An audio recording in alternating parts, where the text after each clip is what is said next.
Hi welcome. ഇന്ന് നമുക്ക് bacterial cell wall നോക്കാം. സെൽ വാളാണ് എന്ത് ചെയ്യുന്നത്, ബാക്ടീരിയയ്ക്ക് ഷേപ്പ്, റിജിഡിറ്റി, പ്ലാസ്റ്റിസിറ്റി ഒക്കെ കൊടുക്കുന്നത്. അതുപോലെ തന്നെ സെൽ വാൾ ഏകദേശം ഒരു 10 to 25 നാനോമീറ്റർ തിക്നെസ് ഉണ്ടായിരിക്കും. അവർ സെല്ലിനെ പ്രൊട്ടക്റ്റ് ചെയ്യുന്നു ഫ്രം ബേഴ്സ്റ്റിങ്. അതുപോലെ അറ്റാച്ച്മെൻറ്റ് ഓഫ് ഫ്ലജലിലേക്കൊക്കെ ഹെൽപ്പ് ചെയ്യുന്നുണ്ട്.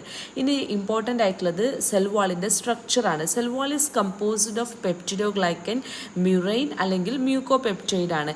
ഈ മ്യൂക്കോപെപ്റ്റൈഡിനെ ഫോം ചെയ്തുകൊണ്ട് അവിടെ 2 മോളിക്യൂൾസ് ആണ് ഉള്ളത്. N-അസെറ്റിൽ ഗ്ലൂക്കോസമൈനും N-അസെറ്റിൽ മ്യൂറാമിക് ആസിഡും. ഈ മോളിക്യൂൾസ് എന്ന് പറഞ്ഞിട്ടുണ്ടെങ്കിൽ ഇതാ N-അസെറ്റിൽ glucosamine and N-അസെറ്റിൽ muramic acid ചെയിനിൽ alternate ചെയ്തിട്ടാണ് അറേഞ്ച് ചെയ്തിട്ടുള്ളത്. അവർ തമ്മിൽ ബന്ധിപ്പിക്കുന്നത് ക്രോസ് ലിങ്ക്ഡ് ബൈ പെപ്റ്റൈഡ് ആയിട്ടുള്ള ചെയിനാണ്. പെപ്റ്റൈഡ് ആയിട്ടുള്ള ചെയിൻ വെച്ചിട്ട് അവരെ ഇന്റർ ബ്രിഡ്ജ് വെച്ചിട്ട് അവരെ ക്രോസ് ലിങ്ക് ചെയ്തിട്ടാണ് ചേർത്തിട്ടുള്ളത്. ഓക്കെ, ഇത്രയാണ് ബാക്ടീരിയൽ സെൽ വാൾ ഉള്ളത്. ഫുൾ വീഡിയോ ചാനലിൽ അവൈലബിൾ ആണ്. Thank you.